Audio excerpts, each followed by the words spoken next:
Greetings, metalheads, and welcome to No Nonsense Metal Reviews. I'm George, and I'm back with another album ranking. This time I'm tackling a particularly challenging catalogue, I must admit, because this band is one of my absolute all-time favourite bands, certainly one of my absolute all-time favourite death metal bands. Without a shadow of doubt, a truly legendary band. And that is a term that gets thrown around a lot, but I don't think that anyone could fairly dispute the legendary status of the mighty Bolt Thrower from Coventry, England, UK, formed in around 1986, I believe. They are a band that are sadly no longer around, been split up for a few years now. However, that band has such a legendary status to them. They are held in high regards by so many metalheads, so many devoted death metal fans, and you just look at the impact of their catalogue. They are cited as such a massive influence, such a massively influential band on so many other bands, and so many people would cite them as being one of the absolute essential listens. I should say they split up, I can't quite recall the year, I think it was around 2010, and that was following the very tragic, sad passing of drummer Martin Cairns, very fittingly resembling that plaque, resembling the names and the lineup there. So, been gone for a few years, but their legacy lives on. So I'm going to be tackling this catalogue, and it has been a real challenge. I wasn't quite prepared for just how challenging it has been actually ranking these albums. Some of them moved places slightly along the way, and in fact the most recent rearrangement happened literally just before actually settling down to do this review. So yeah, this is something that I've struggled with, I have to say. However, one thing I do want to make abundantly clear is the fact that there are no bad Bolt Thrower albums. Even if it's ranked at the bottom, it's still a freaking great album, and it's still a weighty machine. It still packs some serious firepower. Just because it's at the bottom doesn't mean it's a bad album. The other thing to consider is that this is, of course, my channel, based entirely on my own opinion. So these rankings, this is just my opinion. This is my preference. You may disagree. You may have a completely different ranking, and that's totally fine. We are all free people, and we are all metalheads joined by a common love for all things frickin' heavy. So, no infighting.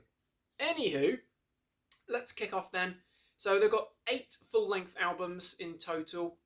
So the one that's ranking last or least in my order of preference, at number 8, is actually the only one that I don't have a physical copy of. And that is 1988's debut release, In Battle There Is No Law.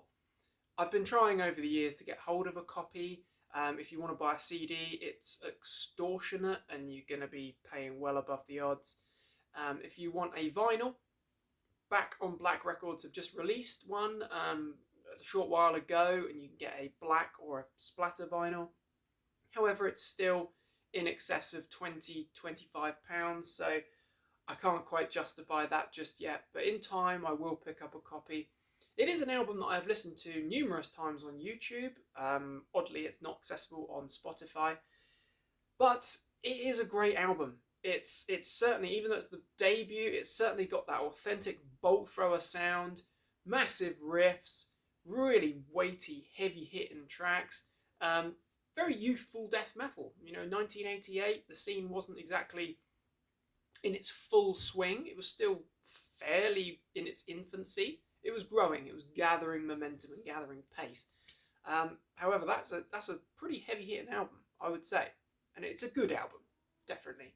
But unfortunately, it doesn't quite meet what came next, or came a little bit later. So number 8 would be In Battle There Is No Law. Number 7 then would be the second album. This is Realm of Chaos. Loving the Games Workshop artwork that we get on these albums. Not on all of them, but there's a lot of them that have really cool artworks.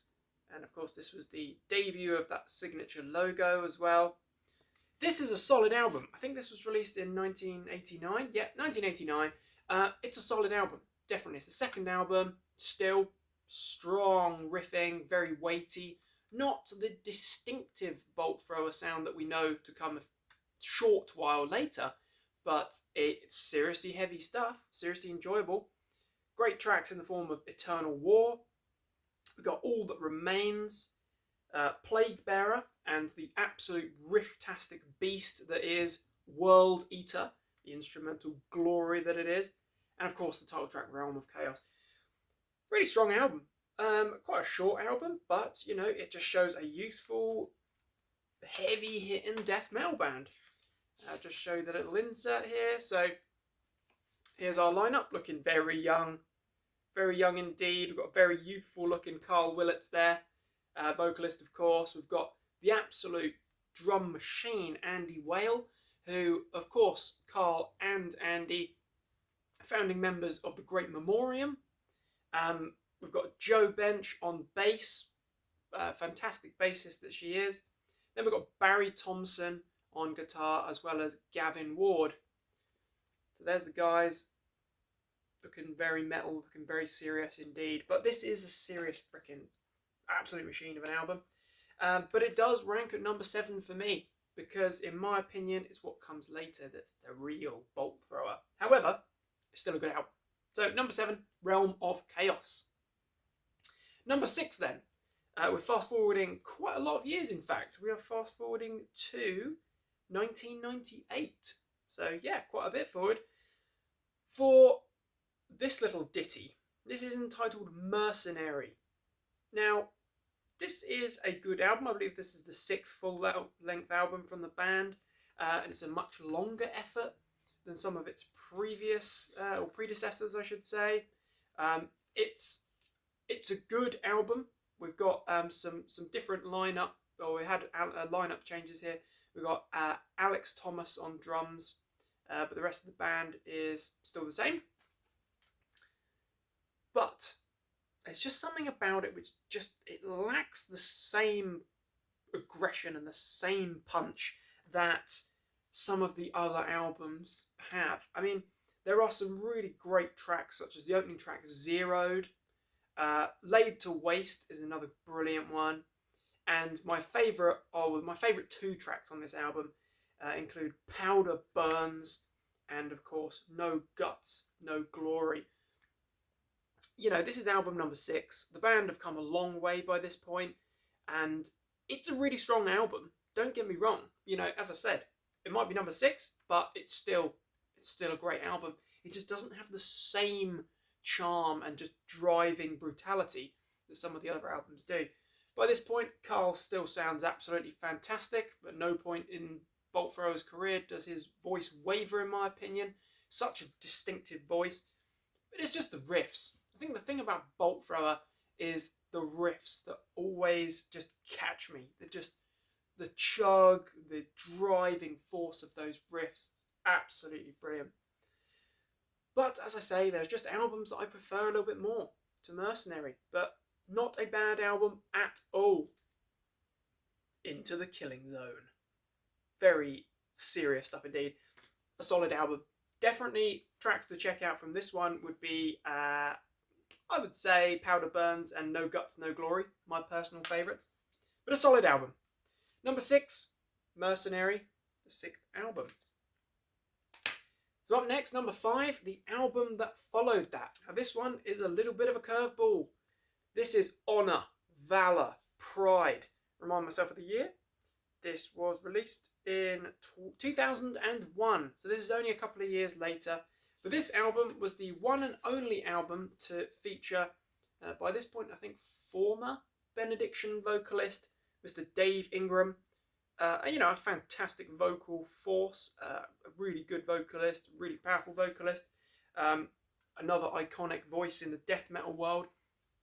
And this album is a really solid effort. I really do rate this one very highly, despite the fact that it's number 5. But it's got so many good songs on here. It's quite a long album actually. It's sort of getting on towards the hour mark. You take the intro track there, we've got Contact, Wait Out. Then the following track, Inside the Wire, which is just an absolute beast. Then we've got Seventh Offensive. And I think A Hollow Truce is another absolute machine. A very interesting one because it's quite a heavy album in terms of it's got kind of deep, dark atmosphere to it. There's not a huge amount of laughs here, and not to say that there's a huge amount of laughs in the other Bolt Thrower albums, but I don't know. There's something about this album which comes across really, really serious, and I don't know. Maybe that's just me, but I would say that this is a fine album, considering that they've had a major lineup change in the form of their vocalist leaving, and then of course still a well-renowned name joining the band. Vocalist, just like if your guitarist leaves, those are really, really notable lineup changes to have. However, an absolutely fantastic album. As I say, Contact, Wait Out, and Inside the Wire are particular highlights for me. I think Dave does a fantastic job there. By this time, we've still got Joe on bass. We've got Baz Thompson on guitars alongside Gavin Ward. Fantastic riff force they are. And then we've got Martin Cairns, the late great, on drums. A strong album. Honour, Valour, Pride. Number 5. Solid album. Number 4 then, this is where it gets really tricky because my number 4 and number 3, they just keep rotating. But at this present moment in time, number 4 for me is going to be 1991's absolute furious War Master. I love this album, I really do, and even just saying it now that it's number 4 is almost causing a moral confliction, but this is an absolutely great album, and weirdly enough, this is the most recent album that I have purchased from Bolt Thrower, bearing in mind that that was still probably 5 or 6 years ago. For some reason, it always sort of passed me by, and then as soon as I did pick it up, my mind was totally freaking blown. Still, you know, an absolute iconic beast of an album. Some of these tracks, such as the intro that leads into Unleashed Upon Mankind, that's just pure Bolt Thrower. That is pure death metal brilliance. Those driving riffs.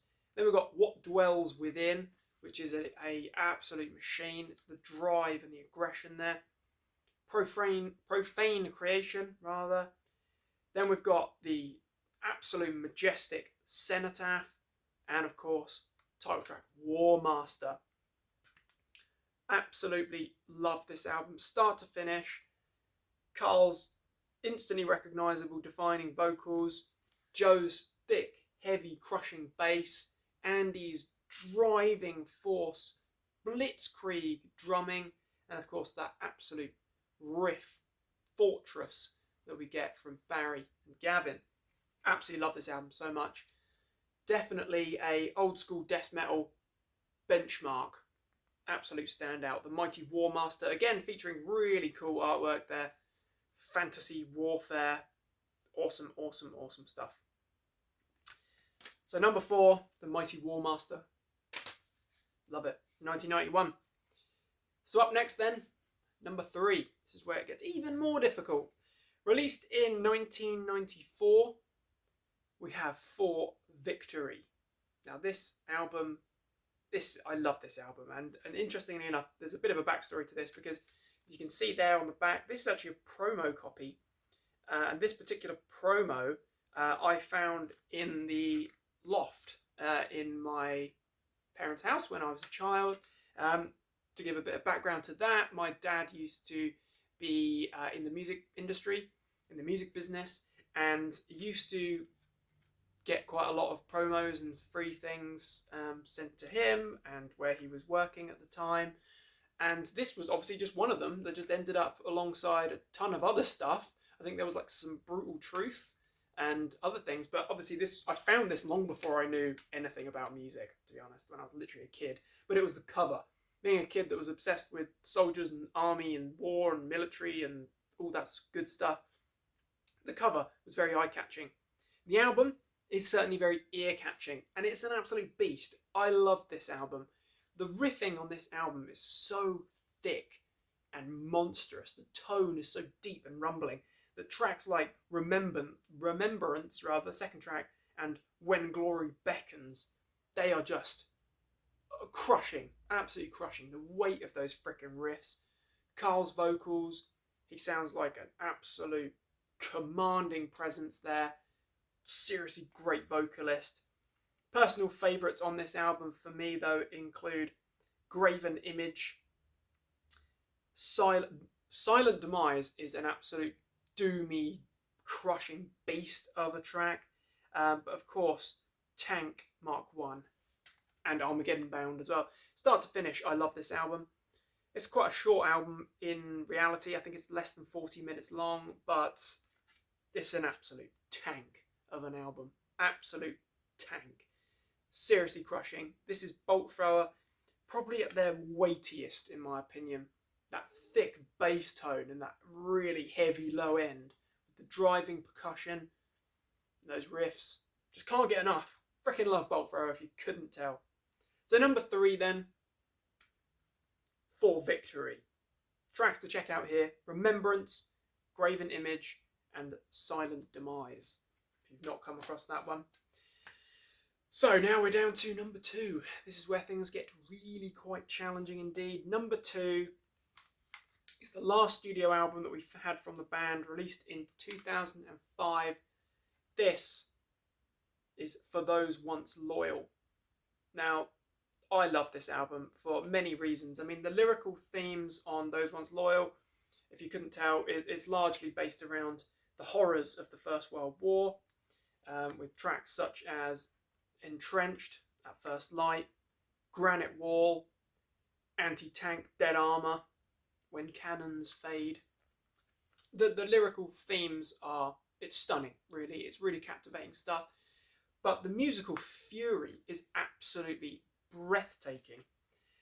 Carl sounds absolutely fantastic. Obviously, we've still got Barry and Gavin and Joe delivering that guitar assault, and we've got Martin Cairns delivering the battery. He is the artillery, and it's absolutely driving stuff. Freaking love this album. Less than 40 minutes long. It is start to finish beautiful, powerful, bombarding death metal. Absolutely crushing. And you'd think, you know, this is many years after that first album, but they have just gotten stronger and stronger over time, delivering seriously high quality death metal. And it does beg that question, what would have happened if the band had carried on? Because this is seriously high quality. This is some of the best Bolt Thrower material, in my opinion. Of course, we've then had the great Memoriam since, and I'm a big fan of Memoriam. Got my Memoriam logo there. Absolutely love Memoriam with Carl and Andy, who's no longer in the band, but it does beg that question. They would certainly have been up there, ranking among the giants like Cannibal Corpse, no doubt whatsoever. Absolutely love it. But this album is just stunning, start to finish. We've got the sort of melodic brilliance of At First Light. Then we've got the outright savagery, the full throttle savagery of Entrenched. Then we've got the crushing, grooving machine of Kill Chain. Granite Wall, bringing in that huge melodicism again. And then we've got the bombastic brutality of Anti-Tank, Dead Armour. And it just sort of carries on through there. We've got a slightly more epic, grand closing in the form of When Cannons Fade. But start to finish, absolutely glorious. Glorious, glorious stuff. Number 2, For Those Once Loyal. So, on to number 1 then. That can only leave the 4th album, The Fourth Crusade. Released in 1992, I believe. This album, I absolutely love this album. A longer album, an album that showed a lot more maturity, a lot more kind of severity and depth and darkness. But this is a much longer album, getting on towards that hour mark again. Just magnificent, start to finish, crushing old school death metal. Seriously, weighty stuff indeed. We kick off with the title track, The Fourth Crusade. such a definable, instantly recognisable sound to the band musically and instrumentally wise rather. They sound so Bolt Thrower here. It's just fantastic. But it's those riffs. They just intoxicate you. They encompass you. It's mesmerising stuff. You're totally sucked in and hooked. Other brilliant tracks. We've got Icon. We've got Ember. Where Next to Conquer. As the World Burns. Then we've got a couple of, three back-to-back absolute stunners. We've got Ritual, which is just a weighty beast. We've got Spearhead, which, whatever you're doing, wherever you are, whatever you're thinking about, you just stop and you just get sucked into that barrage of riffs, that driving drumming, that absolute freaking machine of a track. Love it. One of, if not my favourite Bolt Thrower songs, definitely Spearhead. Then we get the slightly more unusual standout of Celestial Sanctuary, which is an absolute stunner for sure. It's just got a little bit more of a different edge to it, adds a little bit of different dynamic to it. It's a little bit more dynamic, a little bit odd. Dying Creed, and then we've got the outro, Through the Ages, which is recanting all the different wars that have happened across the years since the Battle of Hastings, I think. I can't remember, but absolutely freaking brilliant, start to finish. This, in my mind, this is Bolt Thrower. This is start to finish Bolt Thrower, iconic as it gets. And I love all those other albums, absolutely. As I said, you know, even ranking at number 8 is no bad thing because this catalogue is just so flawless. So flawless. And, you know, credit to them, Bolt Thrower called it a day and they left the musical world, leaving their legacy, but they left leaving an impeccable catalogue and an impeccable reputation as well. Certainly no band sounds as good or as distinctive as this, in my opinion, in the death metal world. Bolt Thrower absolutely have their signature, iconic sound, and that can't necessarily be said for many death metal bands. Of course, death metal is a very saturated subgenre, and maybe that's a topic for another time, but Bolt Thrower, along with bands such as Obituary, probably Cannibal Corpse as well, there aren't many bands that have an absolutely instantly recognisable, definable sound. But Bolt Thrower, certainly on the Fourth Crusade, this stunning beast of an album, an absolute war machine, a force to be reckoned with, my number one. Number one for me, Bolt Thrower, the Fourth Crusade. Absolutely love it. Start to finish, just cannot be topped. So there we have it. Just to recap in order from number 8 to number 1. Number 8, of course, we had the one that I don't have a physical copy of, which is In Battle There Is No Law. Number 7, though, we have the second album, Realm of Chaos. Number 6, then, we have the 6th album, Mercenary. Still a very strong album indeed. Number 5, we have the album to feature Dave Ingram on vocals. We have Honor, Valor, Pride.